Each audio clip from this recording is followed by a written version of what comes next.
तो मैंने सोचा मैं आप लोगों को इन्फॉर्मेशन दे दूं कि इधर आओ इधर आओ, मैं आप लोगों को दिखाती हूँ।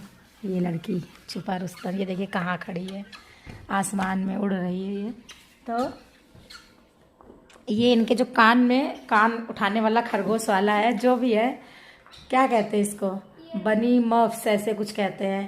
तो मैं आप लोगों को ये बता रही हूँ कि मतलब कि ये देखिए कि बूढ़े बुजुर्गों ने जो चीज़ें कही हैं कि कहते थे ना कि पिता बेटी को और बेटा माँ को ज़्यादा मतलब पलड़ा भारी जिसको बोलते हैं, ये मतलब मैं नहीं कह रही हूँ, ये मोस्टली लोग कहते हैं कि बिटिया पापा को और बेटा माँ को ज़्यादा प्यार करता है, बल्कि बच्चे सब बराबर होते हैं, ऐसा कुछ नहीं होता है।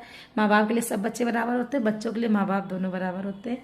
लेकिन ये कुछ है, मैंने नोटिस किया है, ये चीज़ें होती हैं कि जब बिटिया हो जाती है तो पिता की मतलब एग्जाम्पल दे रही हूँ मैं कि ये इस चीज़ के लिए अनन्या मुझसे 4-5 दिन से पीछे पड़ी थी।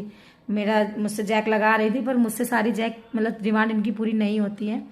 मैं जो समझ में आता है मैं दिमाग में रखती हूँ, जो करने लायक होता है मैं वही करती हूँ। मैं हर डिमांड बच्चों की नहीं पूरी करती हूँ और तुरंत नहीं करती हूँ। मेरी ये आदत है कि इन्होंने कहा और मैंने दिला दिया। तो मैं आज ये सुबह चली गई थी, इसके टेस्ट चल रहे हैं, दोनों के चल रहे हैं। तो ये सुबह स्कूल चली गई थी, तो मैं इनसे बता रही थी पतिदेव से कि ये मुझसे कल कह रही थी कि मम्मा मेरे टेस्ट में 30 में 28 मार्क्स आए हैं। बल्कि मुझे ये सब लगा टीचर ने बताए होंगे, तो मुझसे कह रही थी नहीं टीचर ने नहीं, मैंने कैलकुलेशन किया है। तो मैंने कैलकुलेशन गलत भी तो हो सकता है, आप कुछ मिस्टेक भी कर सकती हो। तो अंदाज़ा से बता रही थी। तो कह रही थी मुझे क्या दिलाओगी। तो मैंने कहा एक टेस्ट में थोड़ी ना होता है, सारे टेस्ट में जब रिजल्ट अच्छा नंबर आएंगे तो मैं सोचूंगी, मैंने ये कहा।